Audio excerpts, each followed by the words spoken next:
नमस्कार दोस्तों, स्वागत है आपका स्टडी फॉर सिविल सर्विसेज में। देखिए, स्टडी फॉर सिविल सर्विसेज के छात्र हैं तो ये वाला टेलीग्राम जरूर ज्वाइन करके रखिए। यूट्यूब चैनल में हमारे साथ है तो भी ये वाला टेलीग्राम ज्वाइन करना बहुत ज्यादा जरूरी है। सारे नोटिफिकेशन, सारे अपडेट, सारे मोस्ट इंपोर्टेंट पिक्स, सारा रिवीजन सब कुछ यहाँ पे बताया जाता है। देखिए, ये हमारा एससीएस डेली क्विज चैनल है, इसमें डेली क्विज होती है, बिल्कुल फ्री में, इसको जरूर ज्वाइन कर लीजिएगा। ये हमारा इंस्टाग्राम का पेज है, इसको जरूर फॉलो कर लीजिएगा। Study for civil dot services करके अगर आप इंस्टाग्राम में सर्च करेंगे तो आपको मिल जाएगा। वीडियो के डिस्क्रिप्शन में इसकी लिंक दी हुई। इसमें आप स्टोरी सेक्शन जरूर देखते रहा करिए, प्लस इसमें हाईलाइट्स आते रहते हैं और प्लस पोस्ट आती रहती है, इनको जरूर फॉलो करते रहिए। क्या हाल है साथियों, मैं हूं विकास तोमर, आपके अपने trustworthy channel study for civil services पर आज आपके समक्ष लेके आ गया हूं 1 अक्टूबर करंट अफेयर हिंदी इंग्लिश दोनों ही भाषाओं में। यूपीएससी और अदर स्टेट पीसी एग्जामिनेशन के लिए काफ़ी ज़्यादा इंपॉर्टेंट होने वाला है आज का हमारा सेशन। देखिए, ये हमारे पेड ग्रुप के कोर्सेज हैं। आप लोगों को ज़्यादा जानकारी के लिए इन 2 नंबर्स पर कॉल कर सकते हैं, 8564880530, 9696060689 पर। सोशल मीडिया के हमारे हैंडल्स हैं टेलीग्राम और Instagram study for civil dot services, ठीक है। ये सर्च करिए, ओनली करंट अफेयर सर्च करिए, ओनली यूपीएससी सर्च करिए। फ्री चैनल्स हैं, एकदम ज्वाइन करिए इनको, इसमें सारे नोटिफिकेशन आप लोग को मिल जाएंगे, ठीक। जो टॉपिक्स प्रीलिम्स और मेंस में आ सकते हैं वो ये वाले हैं। आतंकवाद पर अमेरिकी कांग्रेस की रिपोर्ट। अमेरिकी कांग्रेस एक्चुअली वहाँ की जो पार्लियामेंट है अमेरिका की, उसको कांग्रेस बोलते हैं। जैसे हमारे यहाँ संसद बोला जाता है, वैसे वहाँ कांग्रेस बोला जाता है। बताइए ड्यूमा कहाँ बोला जाता है, कमेंट करके बताइए, ठीक। ड्यूमा कहाँ बोला जाता है, नेसेट कहाँ बोला जाता है, ठीक। ये एक चीज़ मैं पहले पढ़ा चुका हूँ आप लोग को, आज कमेंट करके बताइए। DGCA director general civil aviation ने कहा है कि जो ऐसे एविएशन विमानन कर्मी हैं जो ड्रग यूज़ करते हैं उनके ऊपर जो है कार्रवाई की जाएगी, ठीक। और रोड मैप तैयार किया गया है, WHO के द्वारा लाया गया है। मेनिंजाइटिस जो होती है, एक डिजीज़ है, उसको ख़त्म करने के लिए पहली बार आया है, इसलिए इम्पोर्टेंट है। गवर्नमेंट ने अप्रूव कर दिया है बीमा, एक्सपोर्ट बीमा, ठीक। आपका निर्यात बीमा जो है अकाउंट एक तैयार किया है स्कीम, उसके बारे में जानेंगे क्या चीज़ है। और ऑर्डिनेंस फैक्ट्री बोर्ड जो है ना, उसको डिसॉल्व किया जा रहा है। क्या हो रहा है उसका, वो सारी चीज़ें भी विस्तार से देखेंगे। देखिए, 1 अक्टूबर को महत्वपूर्ण दिवस जो होता है हमारे कॉम्पिटिटिव एग्जामिनेशंस के लिए, वो है अंतर्राष्ट्रीय वृद्ध दिवस, यानी कि ओल्डर पीपल, ठीक। ओल्डर पीपल के लिए जो है आपका ये डे है 1 अक्टूबर, ध्यान रखना। आतंकवाद पर अमेरिकी कांग्रेस की रिपोर्ट, पहला टॉपिक हमारा ये है। और अभी जब भारत, USA, ऑस्ट्रेलिया और जापान ने जो है UN का जनरल असेंबली जब सितंबर में हो रहा था तो क्वाड की पहली औपचारिक मीटिंग करी, तब उस समय USA के द्वारा एक रिपोर्ट निकाली गई। रिपोर्ट का नाम था terrorist and other militant groups in Pakistan, ठीक। Terrorist and other militant group in Pakistan, ये रिपोर्ट का नाम था।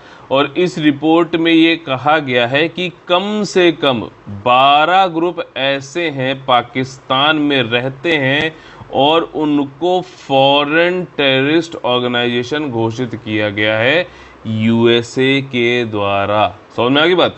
ये है कि आपका फॉरेन टेररिस्ट ऑर्गेनाइजेशन, मतलब रहते हैं पाकिस्तान में, दहशतगर्दी पूरी दुनिया में जो है अपना फैलाते हैं, विदेशी आतंकवाद संगठन को बोला जा रहा है, ठीक। और इसमें से 2 तो वैसे तो 5 जो है इंडिया सेंट्रिक है, मतलब इंडिया में दहशतगर्दी फैलाने का काम करते हैं, जिसमें 2 ज़्यादातर नाम सुनाई देते हैं, लश्कर-ए-तैयबा और जैश-ए-मोहम्मद, ठीक। तो यहाँ पर ये चीज़ बताई गई। और 5 कौन कौन से हैं? अफगानिस्तान, जो मतलब 5 जो टोटल 12 कम से कम जो बताए गए FTO फॉरेन टेररिस्ट ऑर्गेनाइजेशन, उसमें से 5 कैटेगरी वर्गीकरण किए गए हैं, 5 टाइप के। एक तो ग्लोबली ओरिएंटेड है, कहीं पे भी अपना जो है दहशतगर्दी फैलाने में की कोशिश करते हैं। अफगानिस्तान ओरिएंटेड भी है, अफगानिस्तान में आके टेररिज्म फैलाना है। इंडिया कश्मीर ओरिएंटेड है, ये आपका 3rd टाइप है। डोमेस्टिकली ओरिएंटेड भी है, मतलब कि अपने घर में ही जो है कुछ घरेलू रूप से उन्मुख है। और जो है सेक्टेरियन है, सांप्रदायिक है, यानी कि शिया जो है विरोधी हैं, ठीक। जैसे मुस्लिम्स में बताया, आप लोग पता होगा कि 2 सेक्ट होते हैं, एक होता है सुन्नी और एक होता है शिया। पाकिस्तान भी जो है मेजरली जो मेजॉरिटी है वो सुन्नी मुस्लिम्स है, ठीक है। तो शिया के खिलाफ भी दहशतगर्दी फैलाने के लिए भी यूज़ करते हैं। तो एक तरीके से ये चीज़ बताता है कि टेररिज्म को पाकिस्तान स्टेट स्पॉन्सर्ड जो है एक तरीके से टेररिज्म फैलाता है। सरकार की उनकी एक पॉलिसी है ये टेररिज्म, ठीक। गुड टेररिज्म जो मतलब उनके पॉलिसी के हिसाब चले, बैड टेररिज्म जो उन्हीं को कभी कभी खा ले। अरे जब दानव को पालोगे तो कभी ना कभी तो खुद पर बैकफायर तो करेगा ही, ये वाली चीज़ है, ठीक। और इससे पहले अभी फरवरी 2021 में एक संस्था जिसका नाम है फाइनेंशियल एक्शन टास्क फोर्स, जो कि मनी लॉन्ड्रिंग और टेररिज्म फंडिंग को जो है रोकने में काम करता है वैश्विक लेवल पे, उसने पाकिस्तान को रिटेन किया था ग्रे लिस्ट में, यानी कि इनके यहाँ कुछ ना कुछ जो है टेररिज्म को फंडिंग कराई जाती है, ग्रे लिस्ट में है अभी भी, ठीक। सहयोग जहाँ तक कर रहे हैं तो ग्रे लिस्ट में, अगर सहयोग भी नहीं करेंगे तो फिर ब्लैक लिस्ट में आ जाएंगे, ये सारी बात है। अच्छा, वो वाले संगठन की बात कर लेते हैं जो इंडिया में, मतलब इंडिया की तरफ फोकस उनका रहता है दहशतगर्दी फैलाने में। 5 ऐसे थे। पहला है लश्कर तोयबा, ठीक। पाकिस्तान में फॉर्म हुआ ये 1980 के दशक में, FTO घोषित हुआ 2001 में, और मुंबई में जो हमले हुए थे आपका 26 नवंबर 2008 वाले, ये सारे जो है लश्कर तोयबा के द्वारा कराए गए थे। अगला है जैश ए मोहम्मद, इंडियन पार्लियामेंट पे 2001 में जो अटैक कराया था इसी के द्वारा कराया गया था। कश्मीरी एक मिलिटेंट लीडर था मसूद अजहर, उसने इसको जो है चालू किया था जैश ए मोहम्मद को, और ये ओपनली डिक्लेयर कर चुका है अपना वॉर यूनाइटेड स्टेट्स के ऊपर। तीसरा है हरकत उल जिहाद इस्लामी, हुजी नाम से इसको जाना जाता है। ये पहले तो इसको फॉर्म किया गया था कि अफगानिस्तान में जब सोवियत लड़ रहे थे, सोवियत अपना जो है धाक जमाने की कोशिश कर रहा था, तो 1980 के दशक में 1980 में फॉर्म हुआ। लेकिन जब सोवियत चले गए भाई साहब 1989 में, तो फिर उसके बाद जो इन्होंने कहा कि अब क्या करें यार, खाली तो बैठेंगे नहीं, हमें तो दहशतगर्दी फैलानी है, फास्ट टाइम हमारा सबसे फेवरेट यही है।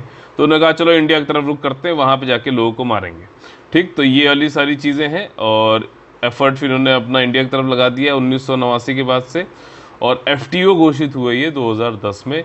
ये अपने सप्लाई फाइटर्स करते हैं अफगान तालिबान में भी, जो अफगानिस्तान में जाकर जो है दहशतगर्दी फैलाने की कोशिश करते हैं पाकिस्तान की तरफ से। और हुजी जो है इस समय आज के टाइम पे अगर देखा जाए तो अफगानिस्तान, पाकिस्तान, बांग्लादेश, इंडिया में रह के काम करता है, और ये चाहता है कश्मीर का विलय कर दिया जाए पाकिस्तान में। चौथा जो ऑर्गेनाइजेशन है उसका नाम है हिजबुल मुजाहिदीन, ये नाम आपने सुना होगा। 1989 में ये मतलब फॉर्म हुआ था, मिलिटेंट विंग है आपका।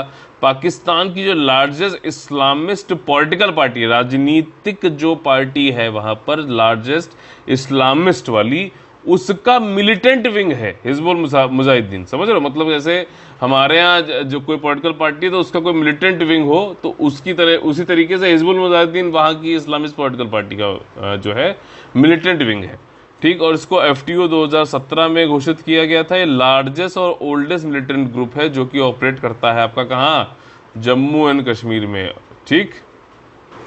इसके अलावा और भी जो टेररिस्ट ग्रुप है पाकिस्तान के अंदर, जैसे कि अलकायदा इन इंडियन सब कॉन्टिनेंट, ठीक। AQIS हो गया आपका, है इस्लामिक स्टेट खुरासान प्रोविंस। अच्छा बताइए खुरासान क्या, कौन से एरिया को बोलते हैं? अफगान तालिबान, हक्कानी नेटवर्क, तहरीक तालिबान पाकिस्तान, बलोचिस्तान लिबरेशन आर्मी, जुंडला, ठीक, जैश अल अदल भी बोलते हैं इसको, सिपा सहाबा पाकिस्तान, लश्कर जांगवी LEZ, ये सारे जो है आतंकी संगठन जो है पाकिस्तान में रहते हैं। और अच्छा, विदेशी आतंकवाद संगठन यानी कि फॉरेन टेररिस्ट ऑर्गेनाइजेशन का मतलब ये होता है, ये कौन डेजिग्नेट करता है? पहली बात तो कौन इसको नामित करता है? सेक्रेटरी ऑफ स्टेट US करता है, और ये प्ले करता है important role in fight against terrorism. किसी संगठन को अगर हम फॉरेन टेररिस्ट ऑर्गेनाइजेशन घोषित करते हैं तो ये हेल्प करता है कि भैया उनके खिलाफ टेररिज्म रोकने में हेल्प करता है, और ये इफेक्टिव मीन्स है कि वो टेररिज्म एक्टिविटी अपनी और ग्रुप्स को प्रेशर डाला जाए कि टेररिज्म बिजनेस से बाहर आ जाए, ठीक। एक तरीके से उनके लिए बिजनेस है। और इन सब संगठन के बीच में जो है ना, पता है बड़ा कंपटीशन रहता है कि कौन ज़्यादा जो है टेररिज्म फैलाएगा। वाह गजब भाई साहब, ये चीज़ है। खैर अगला जो हमारा टॉपिक है उसमें ये कहा जा रहा है कि डीजीसीए ने कहा है कि जो ऐसे विमानन कर्मी हैं जो दम मारो दम करते रहते हैं और जो है उनको अब पकड़ेंगे हम और उनके खिलाफ कार्रवाई होगी, उनका पुनर्वास होगा, रिहेबिलिटेशन होगा। जो फिर से करेगा उनको 3 साल के लिए लाइसेंस उनका खत्म कर दिया जाएगा और तीसरी बार जो करेगा उनका लाइसेंस हमेशा के लिए कैंसिल कर दिया जाएगा। दम मारो दम, ये जो ड्रग्स वाली एक प्रचलन चल रहा है कि विमान उड़ाने से पहले, इससे सेफ्टी सिक्योरिटी का बड़ा खतरा है। और ये डीजीसीए सिविल एविएशन है जो हमारे ये जो फ्लाइट ये उड़ाते हैं ना, ये एरोप्लेन जो हमारे, ठीक है ना, ये क्रू मेंबर्स और जो आपके जो एविएशन वर्कर्स होते हैं, इन सब की बात हो रही है।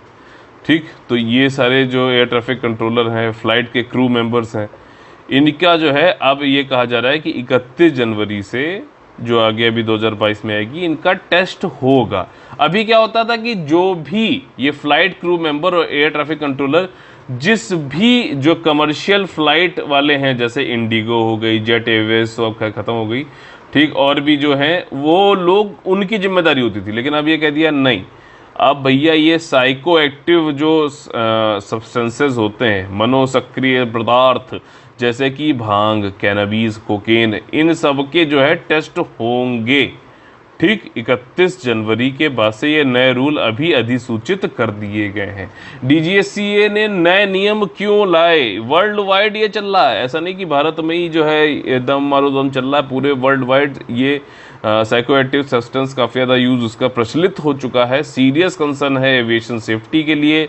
कोविड-19 से पहले डीजीसीए ने एक जो है ड्राफ्ट रूल लेके आए थे कि डायग्नोस्टिक मतलब एक इंफ्रास्ट्रक्चर बनाया जाएगा इन रूल्स के लिए, लेकिन अभी कुछ हफ्ते पहले रेगुलेटर ने जो है एक नए रूल्स लेके आए हैं जिसमें इन्होंने कहा है कि जो अभी रिस्पॉन्सिबिलिटी है टेस्ट वेस्ट कराना का वो एयरलाइंस के ऊपर है और एयर ट्रैफिक सर्विस प्रोवाइडर के ऊपर ही है कि वो जो है जैसे अल्कोहल की टेस्टिंग करते हैं ना, कहते हैं ना कि वो फूको उसमें, वैसे ही जो है ये सारे भी टेस्ट होंगे। भांग खा रहा है, कोकेन पी रहा है, क्या कर रहा है, ठीक, पता नहीं ये कोकेन पिया जाता है कि खाया जाता है, कोई बता पाएगा क्या?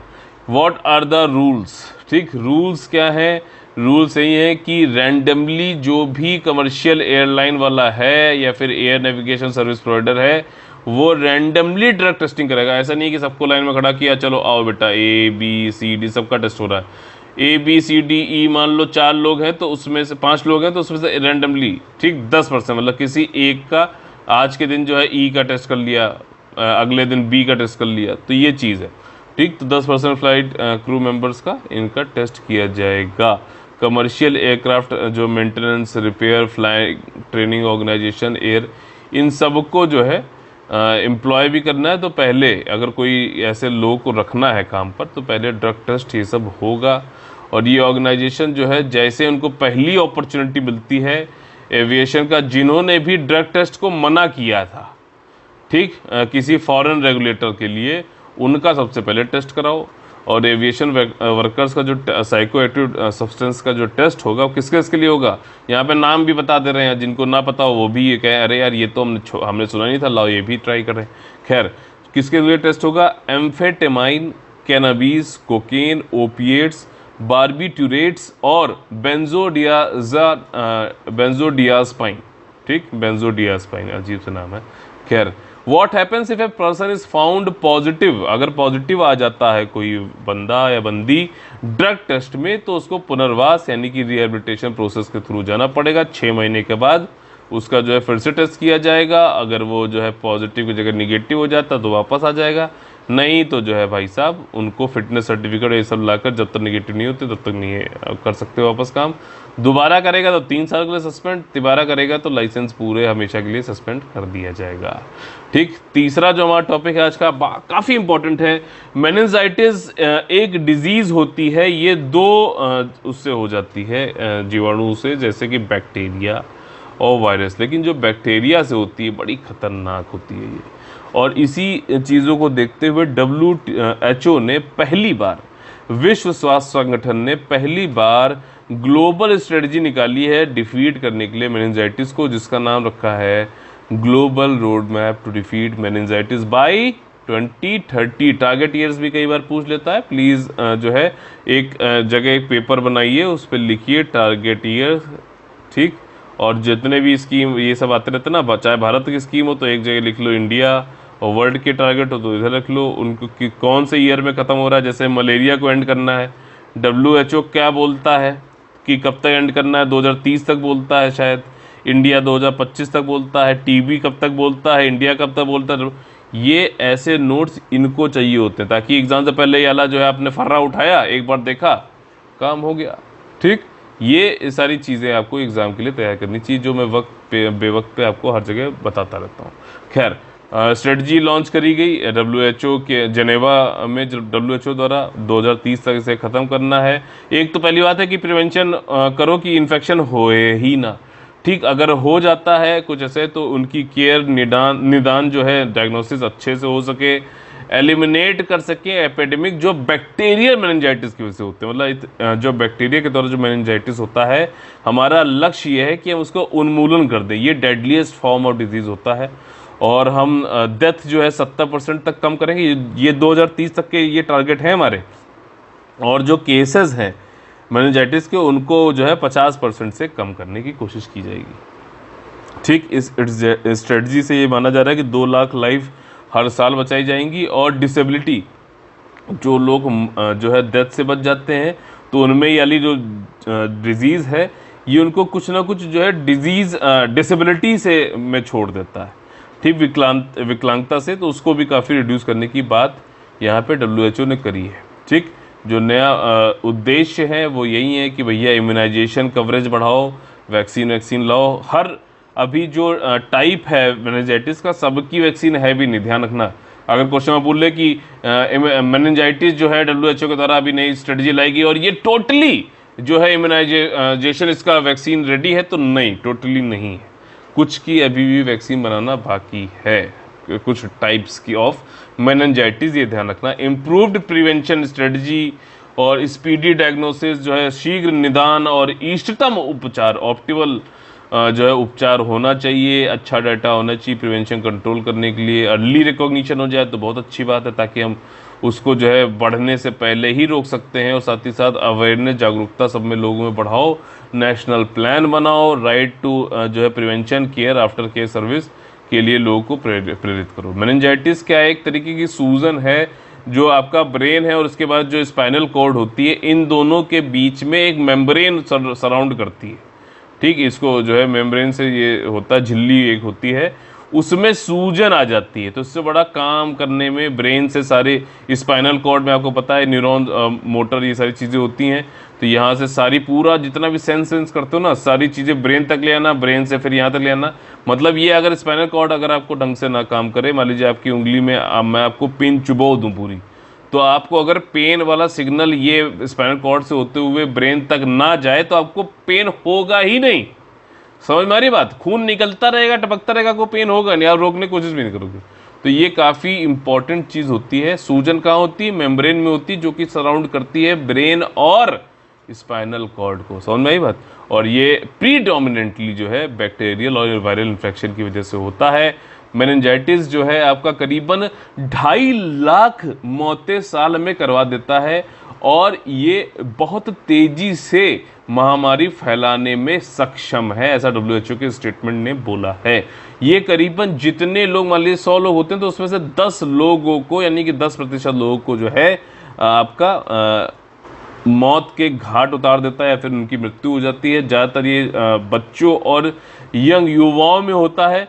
आपका 20% लोगों को तो ये डिसेबिलिटी में छोड़ देता है, जैसे सीजर्स आना, ठीक है ना, जैसे सीजर्स आना, आपका हेयरिंग और देखने में, सुनने में दिक्कत होती है, न्यूरोलॉजिकल डैमेज हो जाता है, तंत्रिका संबंधी क्षति हो जाती है और संज्ञानात्मक जो है इम्पेयरमेंट भी हो जाता है। मेनिंजाइटिस एपिडेमिक जो है अकर हुई in the last decade in all regions of the world, but it is most common in the meningitis belt. अगर पूछ ले एग्जाम में क्वेश्चन कि मेनिंजाइटिस बेल्ट वाला कौन सा एरिया है, तो ये एरिया है सब सहारन अफ्रीका। अगर आप अफ्रीका में ऐसे देखो करके, तो ये जो सहारा वाला डेजर्ट है उसके नीचे वाला जो एरिया है ये, ठीक, इसको सब सहारन जो है नीचे, मतलब साउथ में सब सहारन अफ्रीका बोलते हैं। इसमें चैड, नाइजर, ये सारे आते हैं। एक बार देखो उठा के मैप बुक प्लीज, इसमें 26 कंट्रियों को मेनिंजाइटिस बेल्ट बोलते हैं।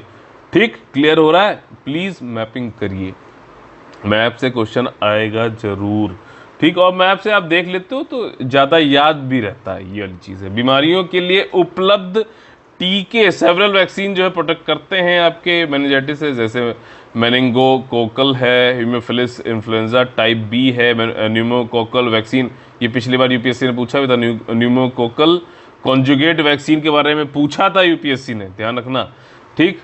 और जो है मैंने अपनी टेस्ट सीरीज में भी क्वेश्चन दिया, तो जो लोग भी पेड ग्रुप में हमारे हैं प्लीज़ टेस्ट सीरीज अच्छे से कर लेना।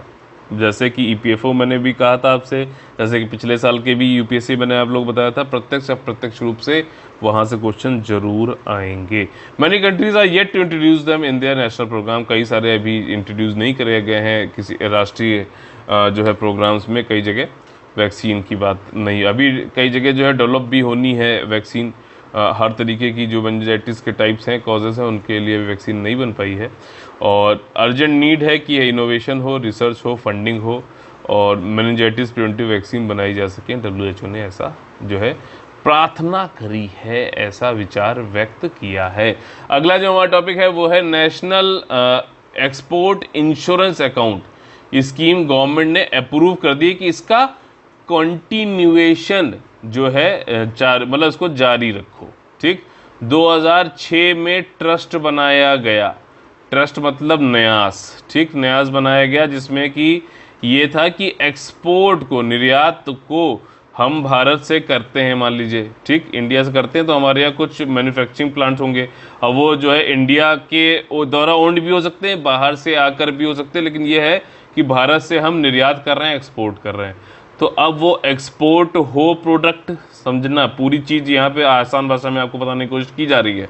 यहाँ से प्रोडक्ट हो तो पहली बात तो इंश्योरेंस, ये सारे के सारे जो है जो मैन्युफैक्चरर्स हैं इंडिया के द्वारा, इंडियंस के द्वारा ओन्ड हो या फिर फॉरेनर्स के द्वारा ओन्ड हो, यहाँ से एक्सपोर्ट करते हैं प्रोडक्ट, तो ये लोग बीमा लेंगे, जैसे हम लेते हैं लाइफ इंश्योरेंस लेते हैं, हेल्थ इंश्योरेंस लेते हैं, वैसे ही एक्सपोर्ट करने वाली जो है ये इंश्योरेंस खुद से लेते हैं, इनको कुछ ना कुछ प्रीमियम जरूर देना पड़ता है। सरकार भी उसमें मदद करती है, स्कीम है कि वो उसको प्रोत्साहित करती है, ठीक, उस प्रोडक्ट को यहाँ से एक्सपोर्ट करने में।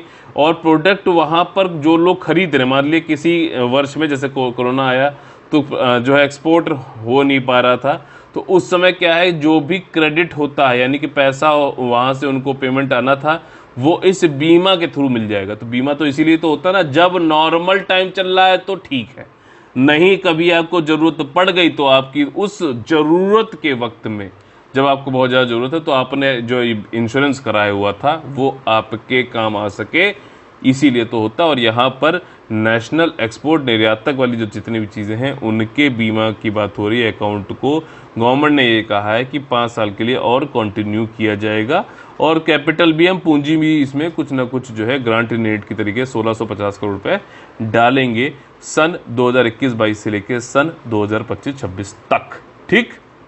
और ये गवर्नमेंट ने बोला है कि जो हम पूंजी जो है इसमें लगाएंगे वो जो है NEIA जो ट्रस्ट बनाया गया है वो उसको हेल्प लेगी कि इंडियन प्रोजेक्ट जो एक्सपोर्टर्स हैं, परियोजना निर्यातक जो हैं, उनको जो है पोटेंशियल कई सारे फोकस मार्केट जो है वहाँ पर उनको प्रोजेक्ट अपना एक्सपोर्ट करने में आसानी होगी। मान लीजिए इंडियन कोई कंपनी है, उसका फोकस एरिया है यूरोप, ठीक, तो वहाँ पे जो है कैपिटल डालने से जो है भारत की तरीके से ग्रांट इन एड है, ठीक, लोन नहीं है, ग्रांट है, ठीक, अनुदान है, तो वहाँ पे उसको मदद मिलेगी कि हाँ भैया आराम से वो यूरोप में फोकस कर सकेगा, ठीक। इंडियन कंटेंट सोर्स्ड है और ये सारी चीज़ें हैं।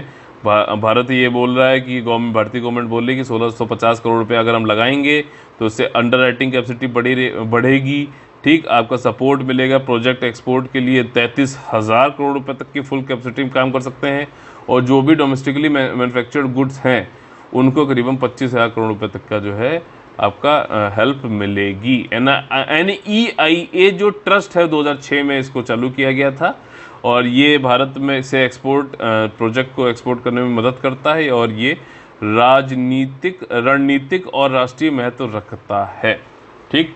और इसमें जो है ये medium long term project export करता है, और आपका जो है कुछ सपोर्ट जो ECGC के द्वारा सपोर्ट मिलता है वो उसको भी मदद करता है। ये NEIA ट्रस्ट ECGC क्या है भैया, ये है आपका एक्सपोर्ट क्रेडिट गारंटी कॉर्पोरेशन। और एग्जिम बैंक आपको मैंने बताया था कल भी, एक्सपोर्ट इंपोर्ट बैंक होता है, उसके द्वारा जो बायर्स क्रेडिट है, मतलब बाहर मान लीजिए कभी बाहर नहीं ले पा रहा है तब भी इंश्योरेंस जो है की वजह से आपको पैसा प्रोडक्ट का मिलता रहे, आपकी जो है आमदनी जो है वो बनी रहे, इसके लिए जो है ये दिया गया है। ठीक, NEIA परफॉर्मेंस हाईलाइट देखा है 2006 में, लॉन्ग टर्म वही सारी चीज़ें फिर से बताई गई हैं। कॉर्पस का जो है ये कमर्शियली वाइबल जो प्रोजेक्ट होते हैं उनको हेल्प करता है।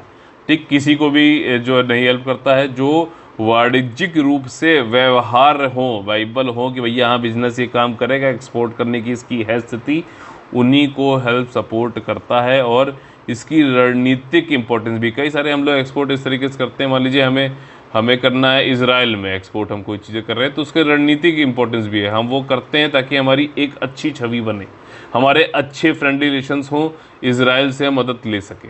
ठीक है ना, USA में कुछ इस तरीके के प्रोजेक्ट होंगे, तो ये जो है रणनीतिक जो पहलू है, सामरिक महत्व जो है उस पर भी ध्यान रहता है। कॉर्पस जो आपका है कमिटमेंट, यहाँ पर 4,000 करोड़ का मैक्सिमम लायबिलिटी परमिसिबल जो है 20 टाइम तक का एक्चुअल कॉर्पस। मान लीजिए कॉर्पस किसी ने दिया 100 रुपये, तो ये कह रहा है कि अगर मान लीजिए कि कुछ काम पड़ा या फिर कुछ ज़रूरत पड़ी आपको पैसा जिसके लिए बीमा आपने कराया था, तो 20 गुना तक, तो जो है आपका इंटू 20 गुना तक आपको इसमें हेल्प मिल जाएगी, जो भी कॉर्पस आप लगा रहे हैं गवर्नमेंट के इंडिया के द्वारा। ठीक, ये वाली चीज़ है। कंट्रीब्यूशन रिसीव्ड कई कितना ज़्यादा हुआ है, और ये प्रोजेक्ट एक्सपोर्ट करता है ज़्यादातर कहाँ पर हेल्प करता है, अफ्रीका और साउथ एशिया के देशों में।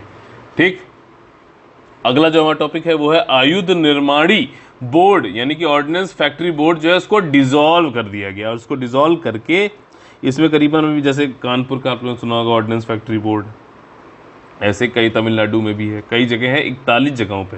अब इन 41 को जो है ये गवर्नमेंट के जो कंट्रोल में थे, इनको छोड़कर, हालांकि अभी भी गवर्नमेंट के ही कंट्रोल में रहेंगे लेकिन कम, क्योंकि अब इनका कारपोरेटाइजेशन किया जा रहा है, निगमीकरण किया जा रहा है, निगम बना दिया जाएगा। अब इनका कितने निगम बनाए जाएंगे? 7। ठीक, जो कि 7 मतलब कौन, जो पब्लिक आपकी सेक्टर अंडरटेकिंग है 7, उनके अंदर ये 41 ऑर्डिनेंस फैक्ट्री बोर्ड काम करेंगे। तो मतलब एक तरीके से इसका निगमीकरण किया जा रहा है, थोड़ा सा कॉर्पोरेट वालों का जो इसमें रहेगा अब। ठीक, अब देखो समझने की ज़रूरत है, जैसे कि आपकी इंडियन ऑयल कॉरपोरेशन है, इंडियन ऑयल सरकार का तो उसमें है ना, ठीक है ना, सरकार की तो पब्लिक सेक्टर अंडरटेकिंग है ना। ONGC है सर, वो भी तो एक जो है कॉरपोरेशन ही तो है। ठीक, कंपनी एक्ट के अंदर ही कहता था ना, सरकार का कंट्रोल है वो, ठीक है। ठीक, तो इससे जो है क्या है कि पूरा जो एक BSNL के जैसी जो हालत है वो नहीं होगी, पूरा सरकार ही ओन कर रही है, तो उससे वजह से क्या होता है, मोनोपोली। और मोनोपोली जब होती है तो कोई नवाचार और कंपटीशन ये सब खत्म हो जाता है। ठीक, और उसके खत्म होने की वजह से जो है उपभोक्ता फाइनली जो है वो सफ़र करता है, या फिर जो भी उससे चीज़ बना रहा है उससे सफ़र करता है। अब जैसे आयुध निर्माणी बोर्ड जो था, ये भाई साहब इंडिया के डिफेंस की जो भी चीज़ें प्रोडक्शन होनी है, हमें चाहिए डिफेंस फोर्सेस को, वो उस लेवल की नहीं बन पा रही थी। तो इसलिए हमारे पास कई सारी कमेटी भी, हम लोगों ने समितियां भी बनाई, जिन्होंने ये कहा कि भैया इन ऑर्डिनेंस फैक्ट्री बोर्ड का, अभी नाम बताऊंगा उनका जो है निगमीकरण कर दिया जाए। अभी हालांकि लेटेस्ट एक बनाई थी, उसमें जब आपके उन्होंने जो है नहीं कहा था, सारे कमेटियों के नाम बताऊंगा, याद रखना, हो सकता है पूछ भी सकता है कि बताइए को किससे रिलेटेड है। ठीक, तो 41 फैक्ट्रियाँ जो है, और जून 16 को ये रिफॉर्म प्लान लाया गया था, और अब 1 अक्टूबर यानी कि आज से इनको डिसॉल्व कर दिया जाएगा, निगमीकरण कर दिया जाएगा 7 PSU के अंतर्गत। बात पूरी समझ में आ गई। और जो लोग भी भैया इनमें काम कर रहे थे, उनको सबको जो है अब इन 7 PSU के रोल पे वो सारे आ जाएंगे। ठीक, और ये 7 जो है fully government owned corporate entities हैं। ठीक, और इनको अब डिफेंस PSU की तरीके से ही रखा जाएगा। ऑर्डिनेंस फैक्ट्री बोर्ड जो है ये डिपार्टमेंट ऑफ डिफेंस प्रोटेक्शन के अंतर्गत आता था। हेडक्वार्टर भैया कोलकाता में थे। फाउंड किए गए थे ये 1712 में, समझ रहे हो, 1712 में। जो ये हमारे जो ब्रिटिशर्स थे, इन सब ने अपने मतलब काफ़ी पहले से बना हुआ था, ये अपने जो है हित के लिए किया करा होगा। और जो भी गवर्नमेंट का ऑर्डर ये बताया गया है, 17,000 जो एम्प्लॉयज़ थे इसमें ग्रुप A, B, C वाले, और चाहे प्रोडक्शन यूनिट में हो या फिर नॉन प्रोडक्शन यूनिट में हो, वो सब इन नए डिफेंस पीएसयू के टर्म्स पे जो है ट्रांसफ़र कर दिए जाएंगे, उनके अंतर्गत अब ये काम करेंगे। डेपुटेशन अलाउंस भी इनको जो है नहीं मिलेगा for a period of 2 years, ठीक, फॉरेन सर्विस के तरीके से इन पे डाला जाएगा। अच्छा, ये 7 पीएसयू के नाम क्या होंगे, बहुत ध्यान सुनिएगा। पहला है म्यूनिशन इंडिया लिमिटेड, दूसरा है आर्मर्ड व्हीकल निगम लिमिटेड, तीसरा है advanced weapon and equipment India limited, troop comfort limited, Yantra India limited, India optel limited, gliders India limited. 7 तरीके के पीएसयू के नाम ये हैं। ईच पीएसयू जो है अपना cluster of ordnance factory run करेगा, जो कि जो है इन्वॉल्व है विनिर्माण करने में सिमिलर कैटेगरी ऑफ प्रोडक्ट्स को, ठीक। तभी तो ये 41 को हटा के जो सिमिलर कैटेगरी हैं, जैसे मान लीजिए कोई ट्रूप कंफर्ट के लिए है तो जितने भी हैं उनको एक साथ क्लस्टर के तरीके से बनाकर काम कराया जाएगा, ठीक। ट्रेनिंग और मार्केटिंग एस्टेब्लिशमेंट भी बनाए जाएंगे इन 7 पीएसयू के अंतर्गत। रीस्ट्रक्चरिंग कर दी जाएगी कोलकाता हेडक्वार्टर भी को एक कॉर्पोरेट यानी कि निगम एंटिटी इकाइयों के रूप में। और ये कम से कम पिछले जो 3 एक्सपर्ट कमेटियां थी पिछले 2 दशकों में, उन्होंने इसके बारे में कहा था कि भैया यहाँ कॉर्पोरेटराइजेशन करो, ठीक। कौन सी committee? Number 1 TKS Nair committee 2000 में, विजय केलकर कमेटी 2005 में, एडमिरल रमन पुरी कमेटी 2015 में, और अभी पीछे जब 4th कमेटी बनाई गई थी उन्होंने हालांकि रिकमेंड तो नहीं किया था कि इसको कॉर्पोरेट बनाओ, इसका नाम था लेफ्टिनेंट जनरल डीबी शेकाटकर, ठीक। मनोहर पर्रिकर जब थे डिफेंस मिनिस्टर तो उन्होंने उनके अंतर्गत बनाई गई थी। उन्होंने ये तो नहीं सजेस्ट किया था कॉर्पोरेटाइजेशन करो, बट रेगुलर ऑडिट होने चाहिए सारे ऑर्डिनेंस जो है यूनिट्स के, इन्होंने ही कहा था। कौन कौन सी कमेटी है फिर से बता दे रहा हूँ, टीकेएस नायर कमेटी, विजय केलकर, रमनपुरी और डीबी शेकाटकर कमेटी। अब ये वाली चीज़ें हैं, आपको मालूम है कि याद नहीं रहेंगी तो इनको अलग से आपको लिखना चाहिए। कमेटी की पूरी एक पेपर बनाओ, इसमें कमिटीज़ लिखो ऊपर, और फिर जब भी कमेटी आया करे कहीं से भी वहाँ पे लिखते जाओ। तरीका समझ रहे हो ना, ये चीज़ें चाहिए, ठीक। और सरकार ने इस विषय में क्या कहा? सरकार ने कहा कि भैया कंपनी एक्ट के अंतर्गत आ जाएगा, इम्प्रूवमेंट होगा, दक्षता अच्छी होगी, कंपटीशन बढ़ेगा, क्वालिटी बढ़िया होगी और इनोवेशन आएगा। मोनोपोली की वजह से जो रुक गया था, मतलब लो कॉस्ट में हमें सारी चीज़ें मिलेंगी और काफ़ी जो है उदारता भी इसमें आएगी। और इसी के साथ में हम लोग आ गए हैं अपने फेवरेट सेक्शन में जिसका नाम है कौन बनेगा ASPCS। इसमें प्रीलिम्स से क्वेश्चन जो कि पहला पड़ाव होता है किसी कम्पिटिटिव एग्जाम में पार करने के लिए, उसमें जो MCQ टाइप क्वेश्चंस आते हैं वो किस तरीके से हमें सॉल्व करना चाहिए। रोज़ रियल टाइम मैं आपको ये चीज़ समझाता हूँ कि एग्ज़ाम में आपको किस तरीके से क्या चीज़ें ध्यान रखते हुए एग्ज़ाम में ये वाले क्वेश्चन संभालने चाहिए, सही करने चाहिए। राइट लाइवलीहुड अवार्ड, ठीक। और ये टॉपिक जो ऊपर के 5 टॉपिक है उससे अलग भी होते हैं। राइट लाइवलीहुड अवार्ड से संबंधित कुछ स्टेटमेंट दिए गए हैं, ट्रू कौन सा आप लोग बताना है। देखिए ये एस्टेब्लिश किया गया था ओले वैन एक्सकल के द्वारा, जो कि डायरेक्टर हैं एग्जीक्यूटिव डायरेक्टर राइट लाइवलीहुड के।